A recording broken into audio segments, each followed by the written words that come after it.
Moving forward to the second page of the first chapter, identifying our role model. Here I start the. If you have the same book, please follow me here. Okay. So we have completed the first paragraph till Drona's Gurukul. Okay. What happened?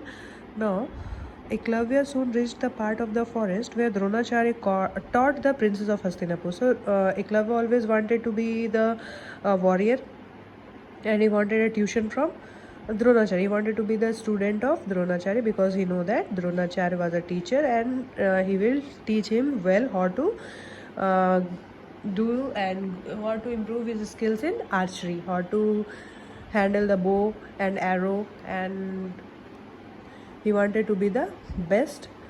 So what happened? Eklavya reached that part of the forest where Dronacharya used to teach the princess of Hastinapur.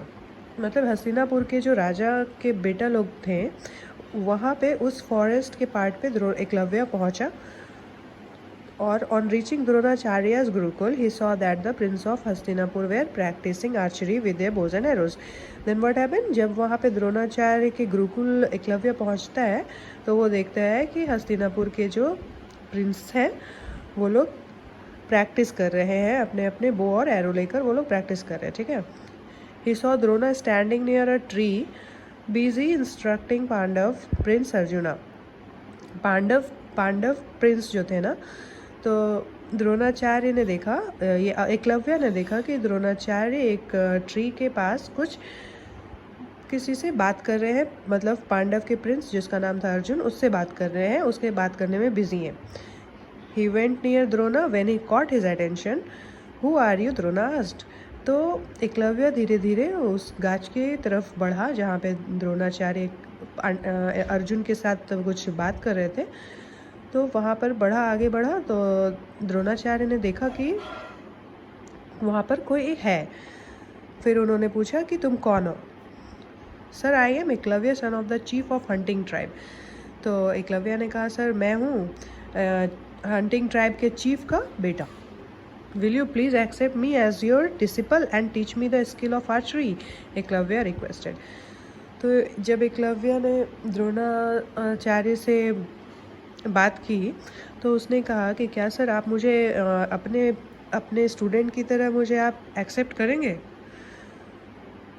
और मुझे archery का skill सिखाएंगे कि archery को इसे कैसे handle करना है, इसे कैसे मारना है. उसने रिक्वेस्ट किया कि प्लीज़ मुझे आप सिखाइए.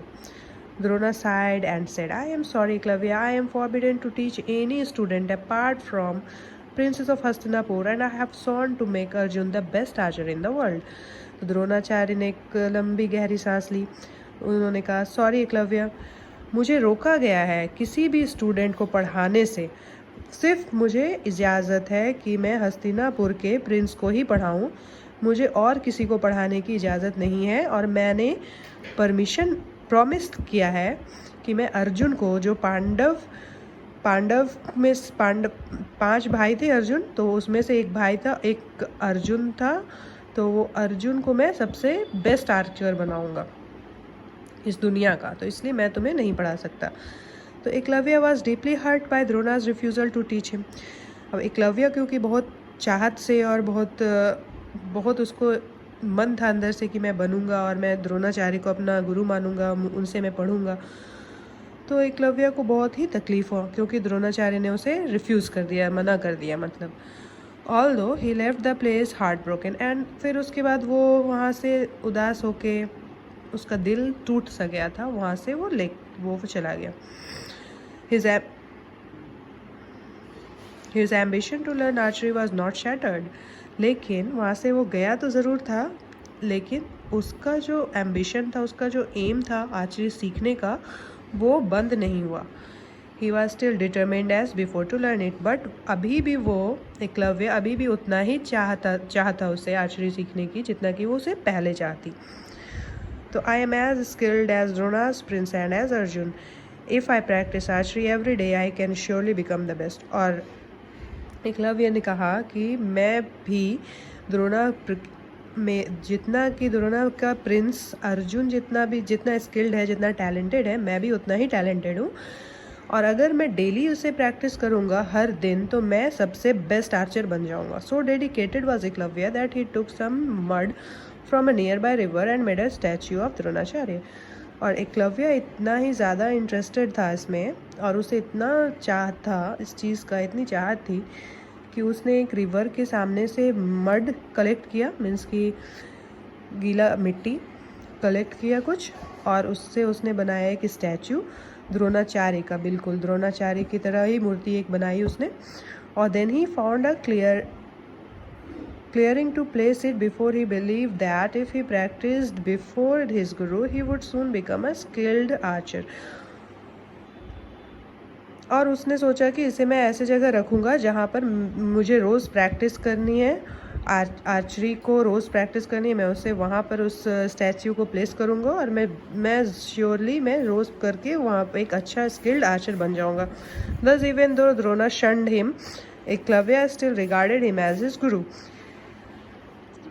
खैर कोई बात नहीं कि फिर भी द्रोणा ने जब भी उसे वहाँ से हटा दिया था, उसे जाने को कह दिया था, साफ इनकार करके मना कर दिया था, एकलव्य फिर भी द्रोणा को ही अपना गुरु मानता था, तभी उसने उसकी स्टैचू बनाई थी.